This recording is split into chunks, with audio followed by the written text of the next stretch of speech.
Okay, so we have fulcrum here. Let's start. Last week I've been working on some random cleanups on Crimson, and also had some discussion on the on extended allocation manager with Xuhan on his PR, and that's me. Aaron. Hey, hi. I was working on the next version of patch for IOCTL and control support in SeaStore development, SeaStore develop group. So the next patch version has been submitted and receiving some review comments. Yeah, and yet to start on the corresponding interfaces in the segment manager in SeaStore, so that what is to be studied. So yeah, I'll just paste the link also. Yeah. Thank you. Yeah, that will be me. Um, Yeah, any comments? Tremay.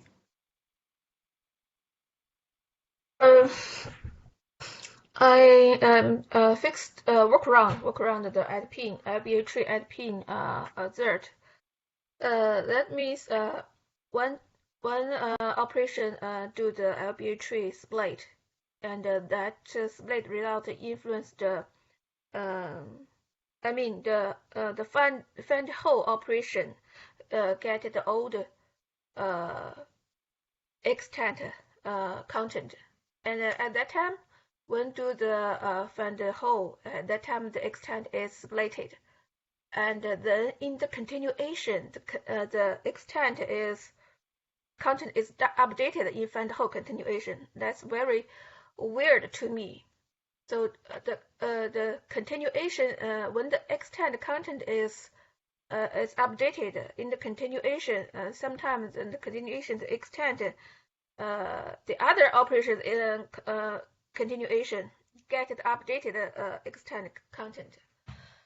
So so the find hole get a wrong address.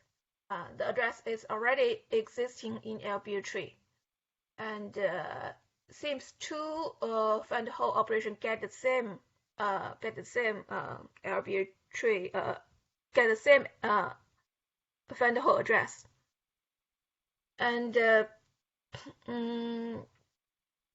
so that is the comparison issue. So there's confliction when the comparison increased, and the extent counted may be changed by other operation and influence this operation. This sounds like a race condition of that some operation might get the stale extent when find holes, right?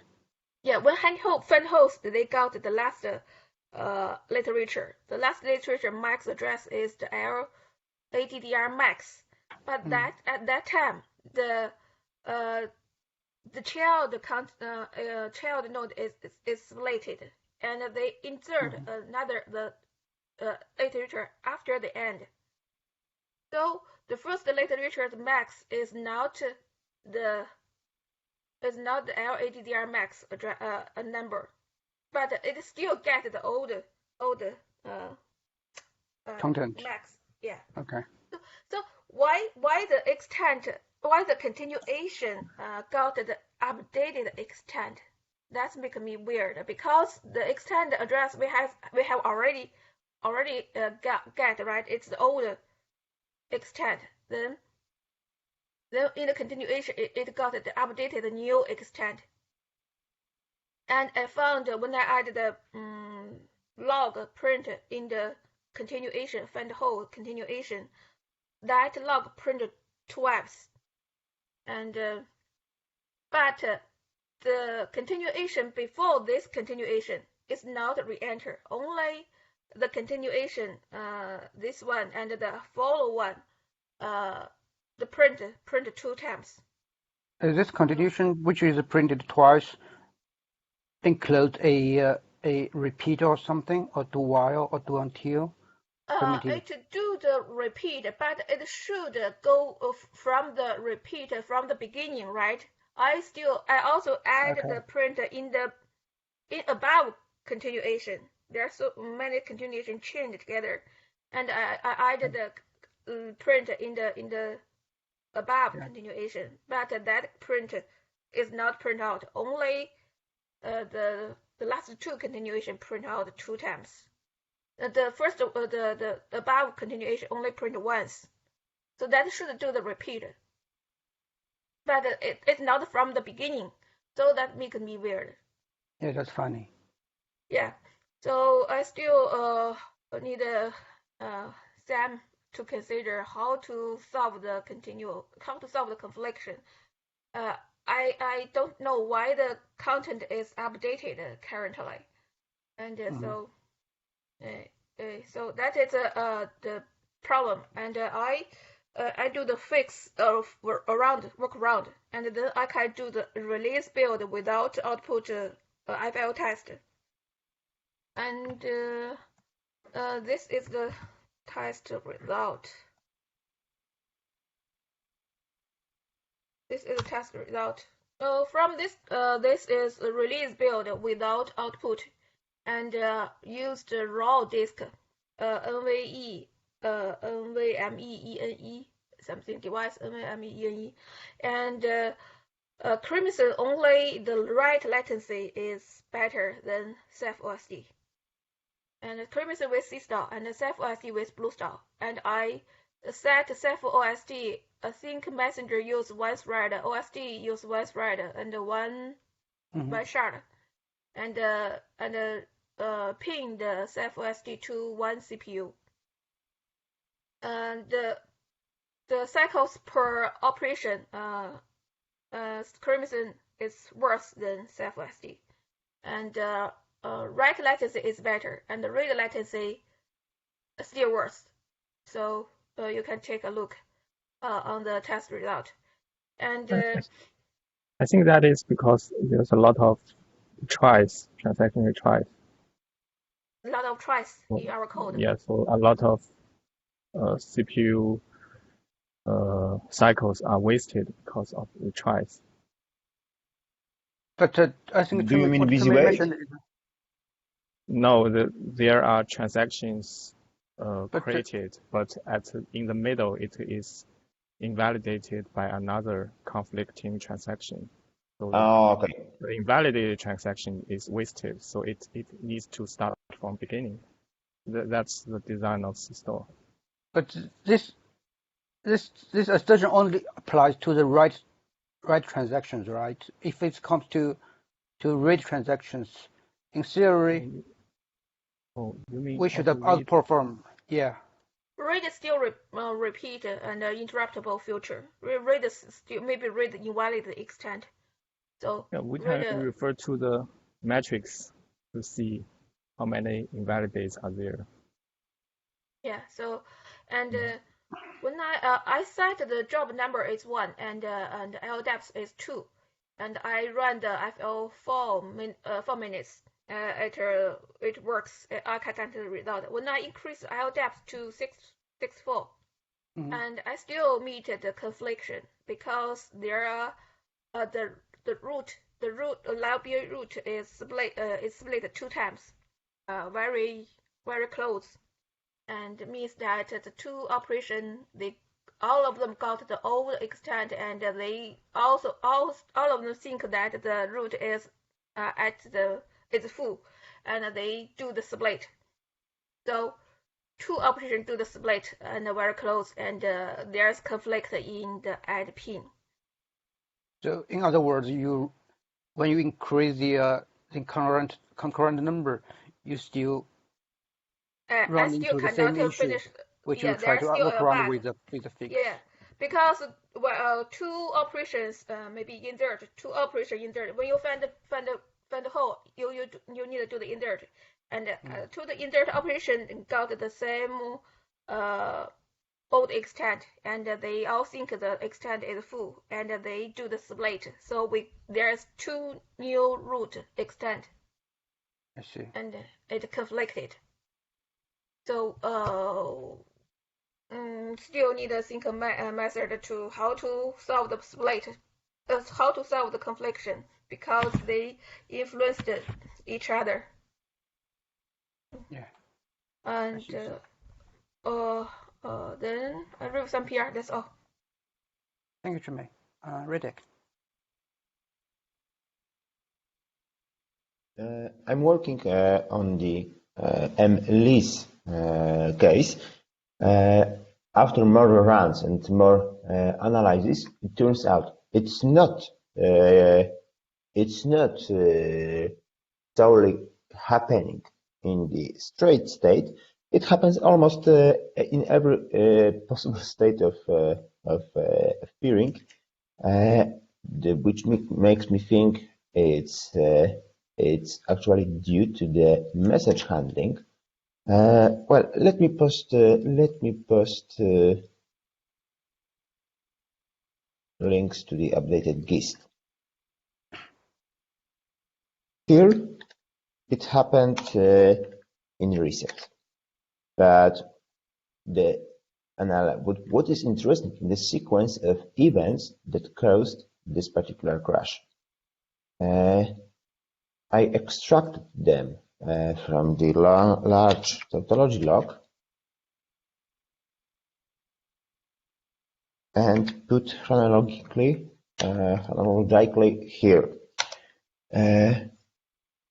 It seems that the primary, I believe there is some kind of race happening between the primary and two different instances of the same OSD.3.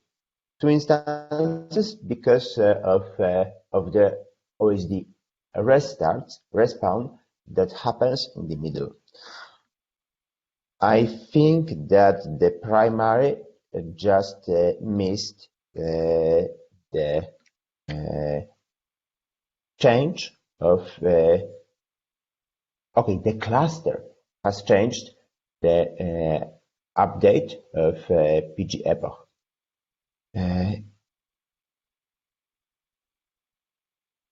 Let me post a link to the section where this is pretty visible. It's about sending the PG list by primary, but there is the epoch is still 55, the same as when the other instance of the PG list message has been sent to the first instance of the OSD free. Same epoch is also present in the log when sending PG list to the second instance of the replica.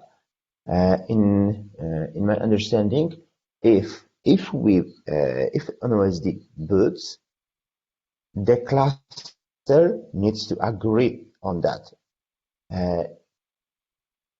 But somehow this doesn't happen.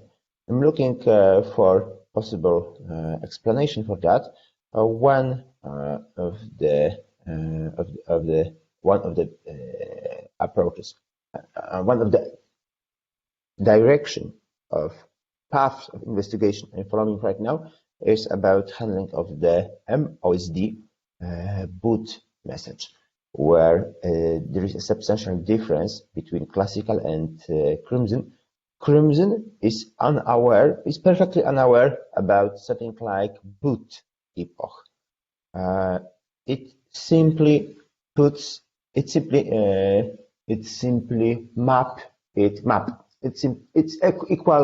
make it equal to the OSD map epoch, in contrast to classical OSD, where it's separate.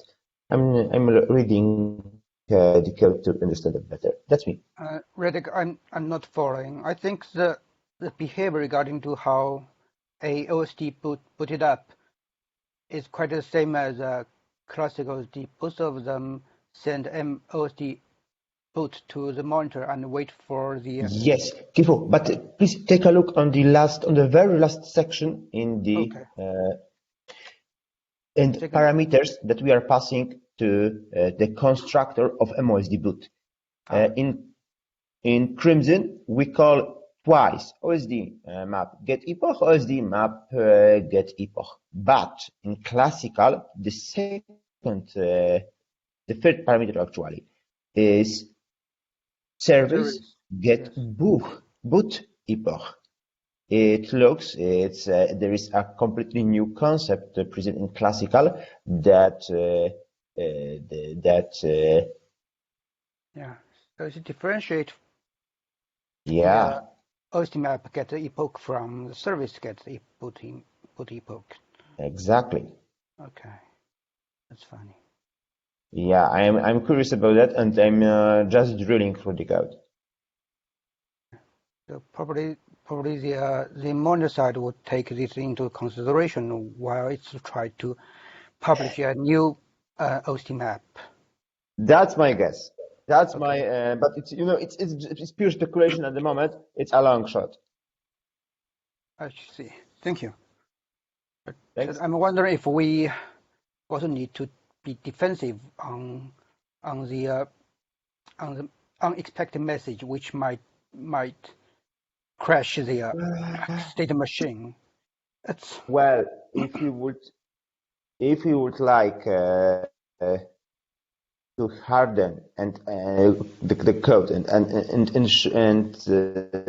be ready for misbehaving cluster, then yes. But my impression is that we trust that the cluster that other OSDs are saying. exactly. And even if we even harden that one particular situation, likely there are tons of cases where crash can happen. It helps to keep the OSD alive. On the other hand, it covers the bug in for example the primary OSD, which might exactly send the unexpected message to the replicas. And we only allows, from the security point of view, we only allows the peering messages when talking inside cluster with authorized OSD. So clients shouldn't be able to reach that path. Yeah. So to crash the application probably is the best way. Another approach is to add an alert to make it clear, but I think and that's the same thing basically. Okay, you mean so an alert a bit earlier than the one we already have in the crashed in this crashed state constructor. As long as it helps to debug, to identify who is the offending party in this picture. I see. So you are considering adding such asset maybe to other OSD than the one that actually sees the crash. Yes, but let's consider it a stretch goal after we root cause this issue. After we yeah, exactly. Thank you, Ridek. Okay, thanks. Shehan. Last week I modified the extent placement manager. Address Sam and Yingxin's concern. By now, the extent placement manager works in this way. First, it rewrite all the extents to other segments than used by journal, and then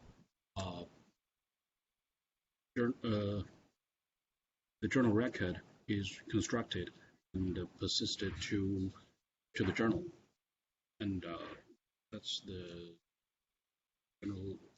general approach.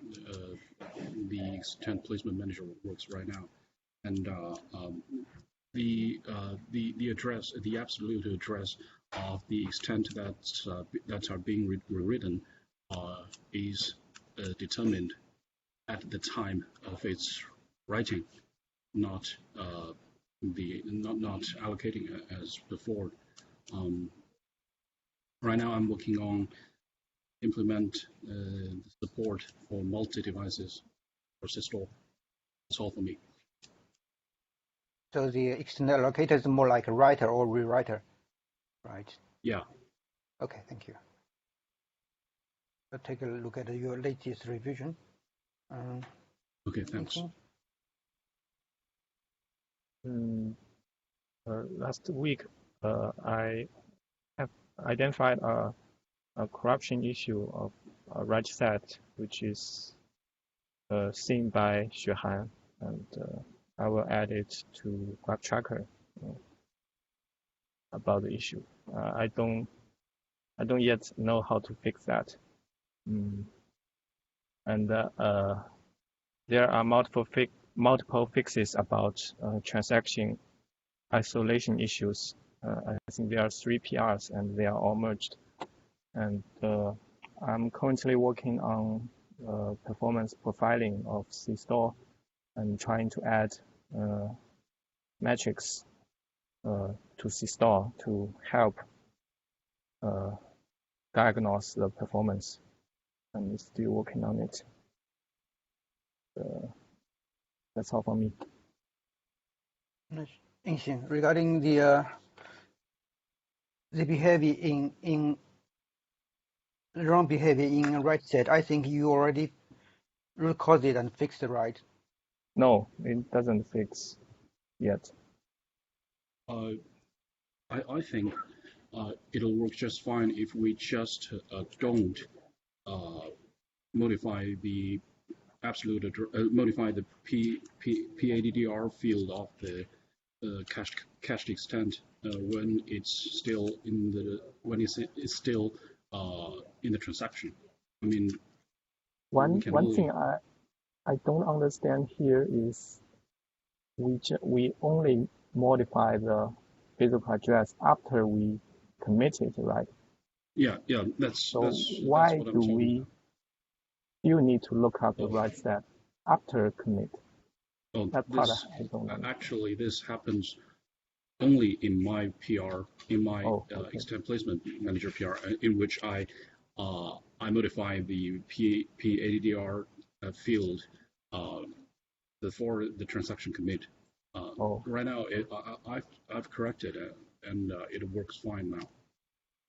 Okay. I think that won't need to fix, right? So I will not add backtracking. Yeah. Okay.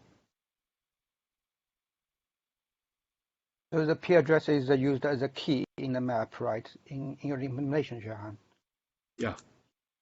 Okay, so you mutated it on the fly. Yes. Without removing. Okay, I see. Okay, so I've corrected that now. Cool. Anything else?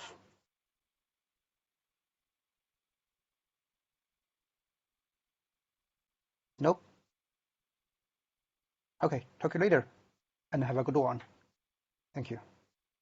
Thank you. See you later. Bye. Later.